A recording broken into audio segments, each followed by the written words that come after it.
Ah, There we go. Stream's up. Sorry about the technical difficulty, fellas. My internet cut out for a little moment. Let me go ahead and hit the intro.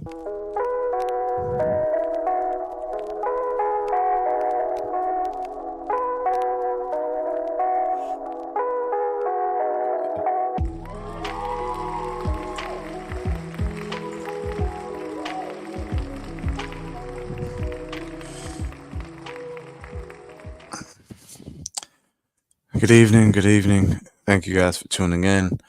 I know I was supposed to go live yesterday for an episode of Money Monday, but I kind of got distracted. I was doing some cooking last night. I made some shrimp alfredo, so I'm sorry I wasn't here for Money Monday, but just keep you guys satiated. Let me go ahead and knock out a few news articles from finance.yahoo.com.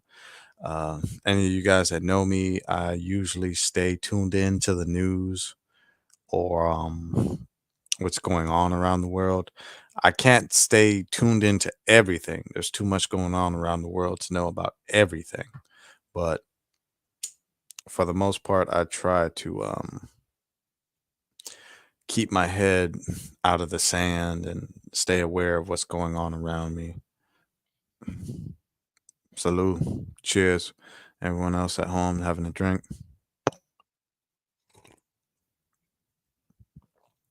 Shout out to some of my coworkers.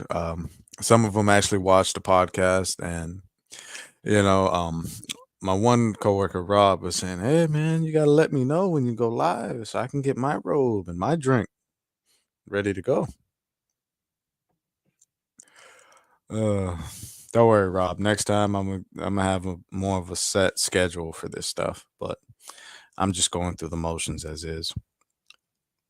I tell myself that at least once every podcast. I need to do a better job of organizing and scheduling my streams and stuff like that. But I usually just go live and wing it. But let's get into this article. So Foxconn to invest 138 million for a new business headquarters in China. Boom. 138 million in China. For those of you who I would say are already in the know, this is nothing big. Um, China's been making deals with people left and right. And I mean, despite all this whole like tension, I guess as you would call between East and West, you have people talking about the BRICS. Um, and then you got us over here on the other side. For anyone that doesn't know, the BRICS are basically Brazil, Russia. I mean, I thought the I in BRICS stood for India, but I guess India isn't necessarily in BRICS 100%. And then you got China, and you got Korea, North Korea.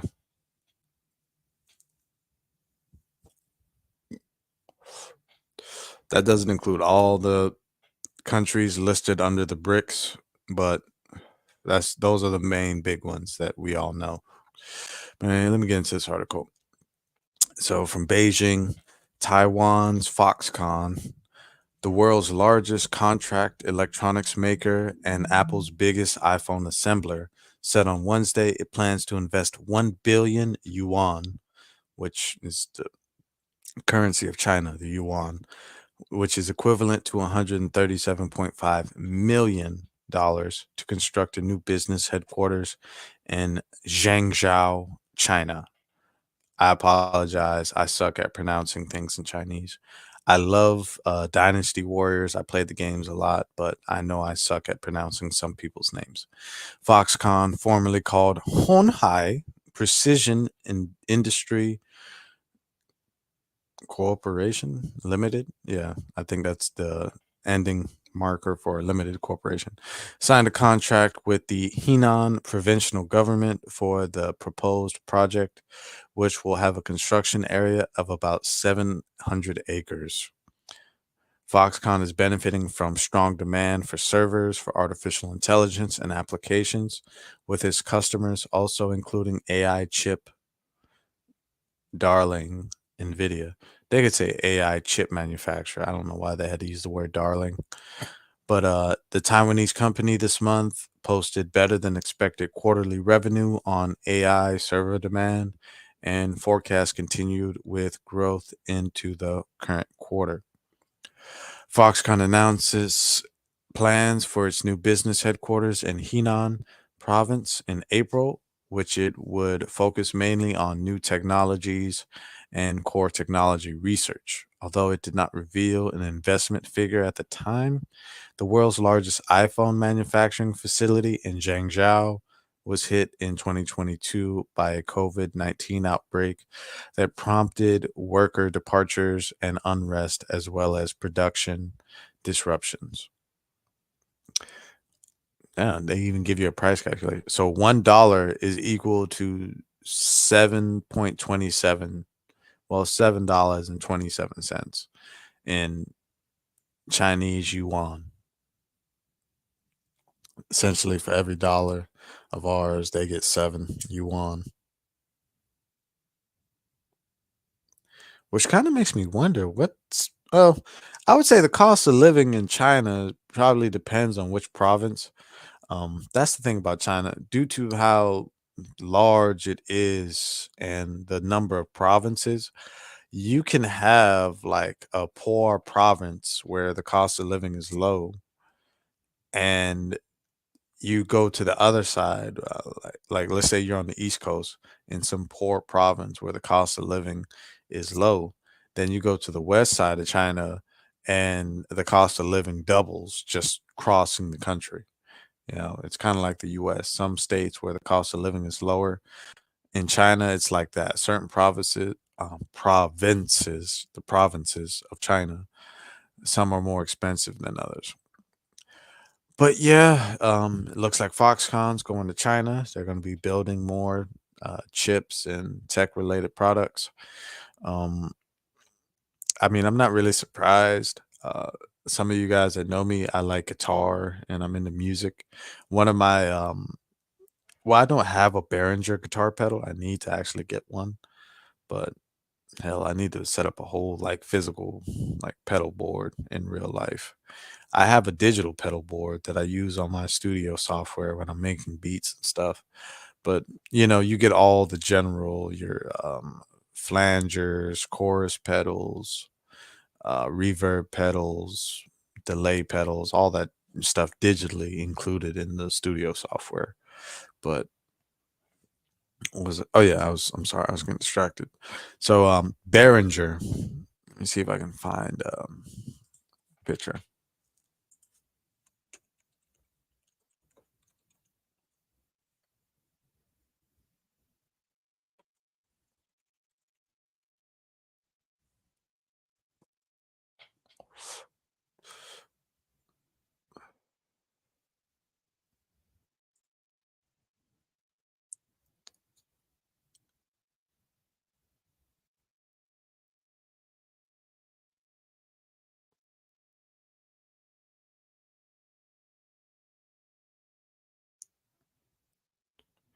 Let me see if I can find. Yeah. Okay.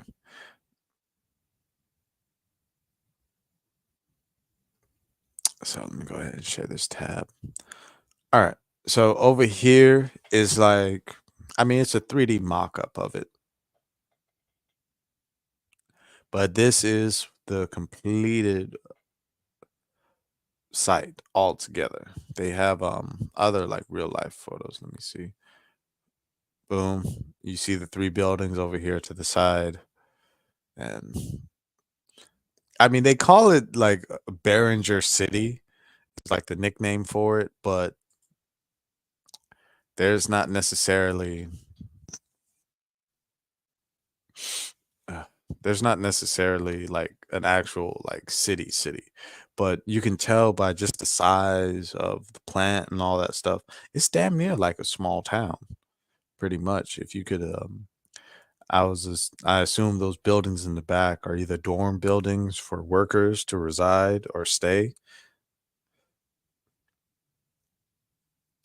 and I wouldn't put it past the Chinese to do that type of stuff either. I know back in the day when I used to watch a lot of those kung fu movies by the Shaw brothers, when I had watched a documentary on the actual Shaw brothers, they had a legit compound where you would film the movie, shoot the effects, record the sounds, and added special effects and stuff all in one compound.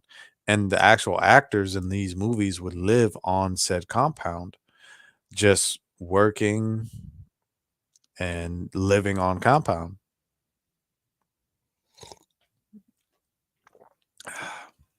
Now they would leave and go out and have, live lives like normal celebrities, but it's just the idea. Like in China, they love the idea of having a compound where the people can work and live all within like I guess X amount of miles from each other. But yeah, guys, Foxconn's gonna be opening up a new headquarters in China. We can expect a lot more businesses to just keep going towards China. I don't think, and this is just my opinion, I don't think there's nothing really we can do to stop China's economic progress. They just, the deals they're brokering, the foreign aid missions, the damn, I was gonna say was because I know China does a lot of foreign aid missions to the Caribbean and other countries in Africa a lot to try and broker deals with them. And as well as in particular, like right now, what's going on in China, they have like what I guess you would say a deluge in commercial space. They have warehouses, they have the factory space. Just let me go back see if I can find it. This Foxconn facility is going to be 700 acres of land. So that's pretty huge. I can't even fathom what 700 acres of land would look like. But yeah, let's mosey on. Um, so far, everything in the article is as is. There's nothing really new I had picked up from reading through this article. I read another article earlier from Bloomberg talking about it, but it pretty much just gave me all the same info.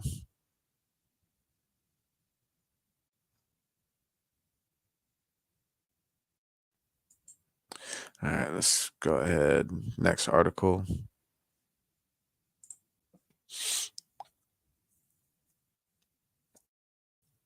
Mm. Dollar firms as commodities slide and carry unwinds. I ain't gonna lie to y'all. I hate some of this finance jargon that they be spittle. Got tongue tied there. Spilling. Yeah, I get tired of some of these like financial, like mumbo jumbo words, jargon, whatever you want to call it. Like it's all right. Let's try to read through this pretty quick. Commodity currencies touch multi-week lows on Wednesday, tracking weaknesses in Chinese demand, while the yen has surged as short sellers bail out ahead of a central bank meeting.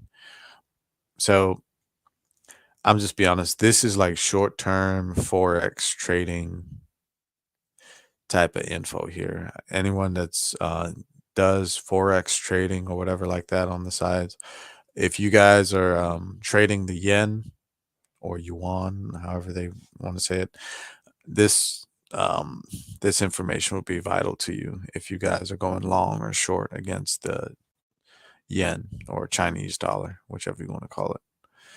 Purchasing managers index figures will be particularly watched in Europe later in the session to see whether they support bets on two European rate cuts by the end of January. Um, oh, yeah, that's another thing. Rate cuts, interest rate cuts. For a second. Let me fix my headset.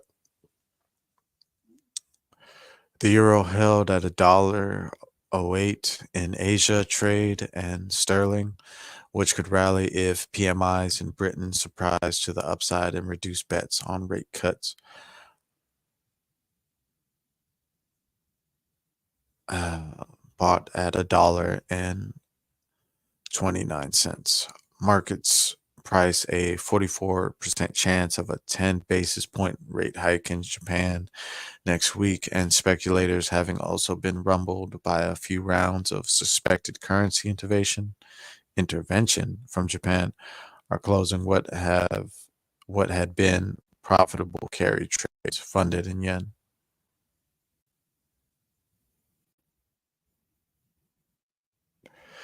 Ooh, man. Shout out to all the YouTubers and I guess audiobook readers. I cannot imagine what it's like to sit here and just read through this stuff. Just going through these numbers and quotes can be a pain in the ass. But to sum it all up for you, basically, right now the euro is holding some strength. It seems like a good currency that's holding its value so far in the, I would say, upcoming month. Anything past a month, I can't predict. And I'm not a financial advisor. I'm just speaking my mind here like I usually do. But and when they say weakness in Chinese demand, they're talking about the currency, like the Chinese yuan. Um, I know I just read an article saying how this place is building a new headquarters. Yeah, there's still business, there's still development and commercial projects being done in China. But the currency on its own, as it's being traded compared to other currencies and weighted against other currencies, that kind of has a little different meaning to it. But in any case, if there's still people doing business in China, there's going to be a stable demand for the Chinese yuan. As saying earlier in the previous article, China is still doing good right now, and people are still lining up to do business with them. So, hey,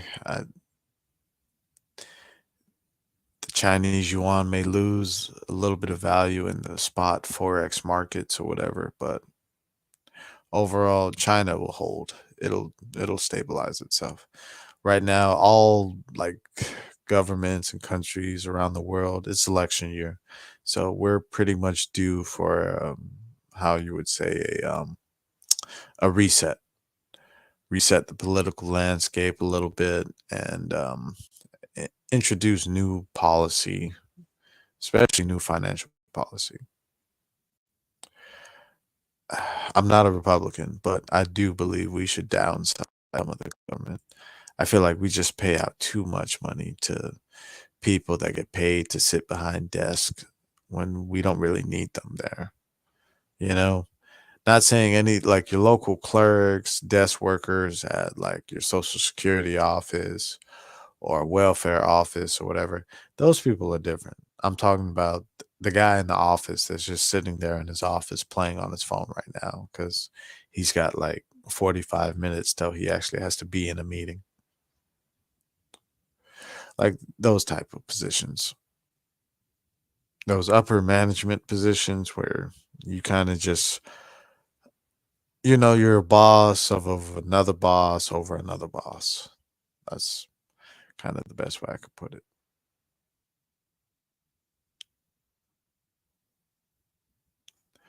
All right, let me finish reading this article. The dollar slash yen fell nearly 1% to 155.55 overnight and traded nearby at 155.78. Okay, I'm giving you spot forex numbers. If these are confusing, I apologize. I should have gave a disclaimer. Moves in other pairs were larger, with the euro dropping 1.3% on the yen overnight and hitting a 5-week low at 168.79 yen in Asia.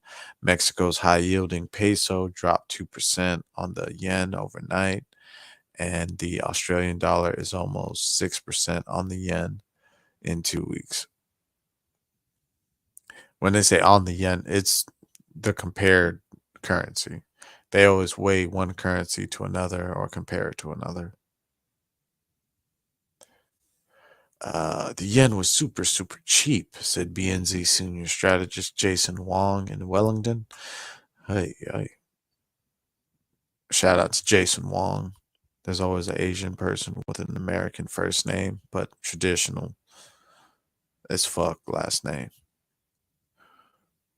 She probably still got cousins in China right now. Yeah, just like imagine that. Like, yeah, I'm from the Wong family. You get over there and there's like so many different Wongs. All right, let me finish. Jason Wellington. But with intervention, lots and lots of short position holders are taking money off the table ahead of the Bank of Japan meeting next week. Okay. Okay, so we got the Bank of Japan giving a meeting next week. Okay, so that would explain all the sudden changes.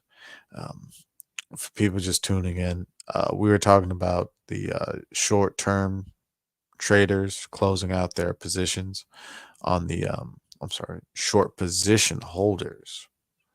Let me get technical with it.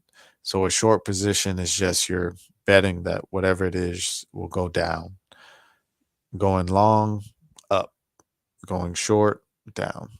Just remember that. I'm not a professional, but it's just basic stuff to understand. So basically, a lot of people were shorting, and they're going to go ahead and cover their positions because this Bank of Japan meeting could be a huge upstart. It can change the trajectory of where the price is going. In some cases, if you were going short, this could be the announcement that sets the actual currency into the long position and gain value. Okay. Falls in oil, iron ore, and copper prices, as well as a ripple of risk aversion in equities, has dragged currencies such as the Australian, New Zealand, and Canadian dollars down on the US dollar. The Aussie touched 5-week lows just below 66 cents in early trade on Wednesday. The New Zealand dollar hovered near Tuesday's 2.5-month low of 0.59 cents.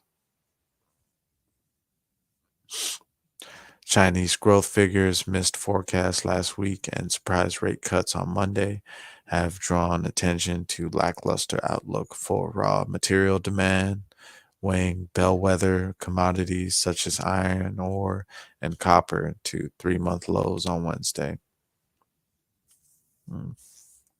China does store a lot of copper.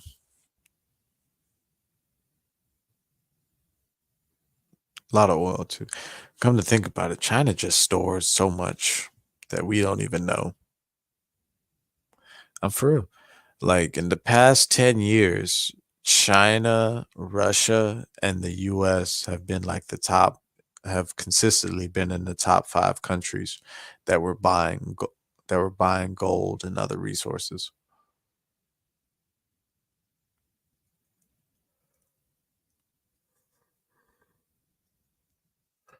Oh, I'm a little tired.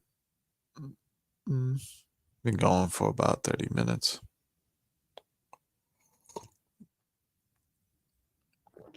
For those that are wondering, yes. I literally get off work, maybe eat something, and then I get on the stream. At this point, I kind of have to because if I try to do anything else, I'm not going to get on the stream in time. I'm I'm just being honest. Mm, Go ahead, shut this down and turn off one of my monitors. Let it refresh.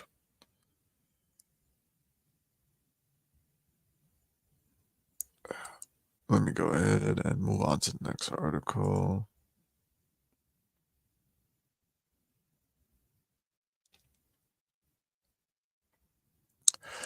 But a strong dollar is good for us, though. And at least allows us to buy a few more goods.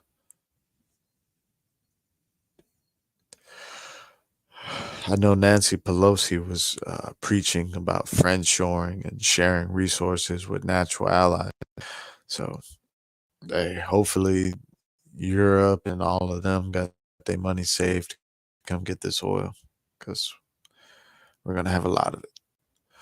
Oil prices rise as U.S. crude and fuel inventories seen shrinking.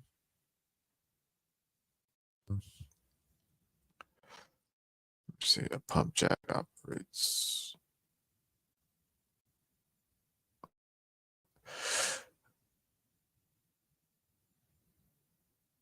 Falling U.S. crude inventories caused oil prices to rebound on Wednesday after several days of decline, while expectations for a nearing ceasefire deal in the Middle East kept prices from continuing to climb.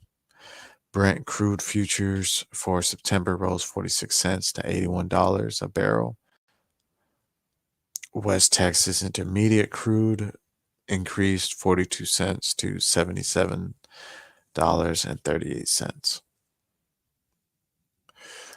U.S. crude oil, gasoline, and distillate inventories fell last week, according to market sources citing the American Petroleum Institute, a trade organization. Benchmarks picked up according to WTI had lost 7% of their previous four sessions, and Brent shed nearly 5% in the previous three. The API figures showed crude stocks falling by 3.9 million barrels in the week. Whew. Man, that's a lot of oil. Sorry for the headphone listeners. I know I smacked the shit out of my earpiece. That sound is never fun. Let me go ahead and boot this up. Hey, shut up. Hey, you guys. Let me get my cat. We got Shadow on the stream with us, guys. Yeah, Shadow. All right, let me put you down before you start scratching me up. But yeah, guys, that's it for that article. I'm gonna go ahead and move on over to the next one. But yeah, don't expect oil prices to stay too low. I know during the pandemic and that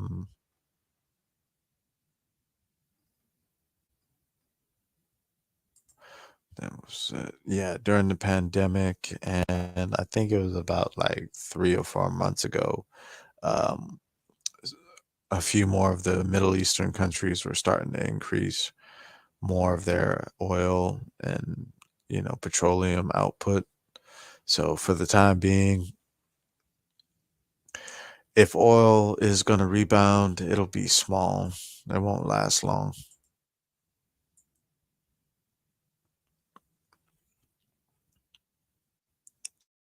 Now, the one thing that I do see kind of putting a wrench in that, the holiday weekend. I'm not familiar with all the remaining holidays left on the calendar, but if we have any major holidays where there's like going out, camping, cooking with family, any of those out, then yeah, we're gonna have a noticeable amount of yeah, we're gonna have a noticeable amount of traffic out there on the roads. So definitely be careful, people. Definitely.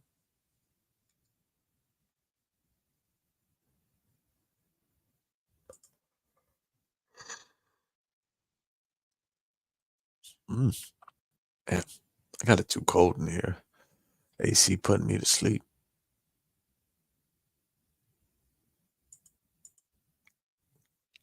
But yeah, with the increased demand from people going forward, especially during the winter time, if it gets cold, I know a lot of gas powered heaters and stoves and all that stuff is still functioning well. So, in a weird way, we have a. mm, I don't know. I'd say we have opportunities. We can pull in Europe and the rest of the Eurozone into American oil. That'll be a way for us to make money. But on the flip side, we kind of need to resolve this whole like border situation. I know Kamala Harris just got announced as the presidential nominee, but she's I don't know. I didn't like the job she's been doing with the border, and she was named like the border czar or something like that. I just wasn't really impressed with her on how she was handling the border situation. With that being said, if she can close up the border, at least close it up. Let you can let people through, but let them go through the paperwork and all the processes that everyone else has to go through. And that's probably the best way to just hardworking, honest, stay out the way. Best way to be.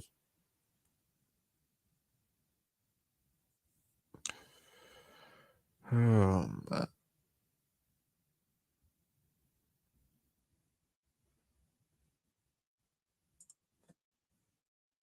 mm.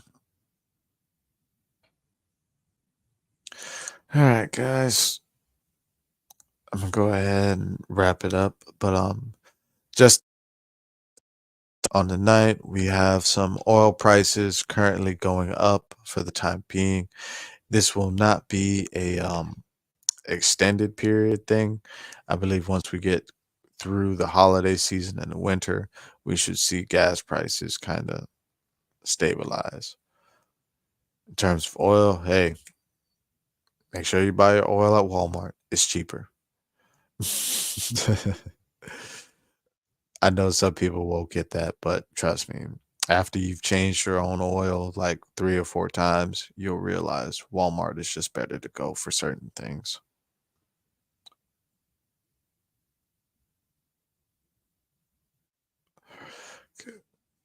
Outside of that, outside of that, oil and gas, we had the Foxconn investment of 138 million. Like I said, China's still going to continue to grow, and there's still going to be people willing to do work and do business with them. Just they have the economy for it, they have the resources for it, and they have the space. Like this. Let me go back to this tab right here. Yeah, this new Foxconn facility is going to be 700 acres.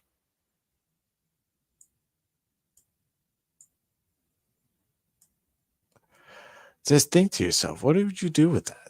700 acres.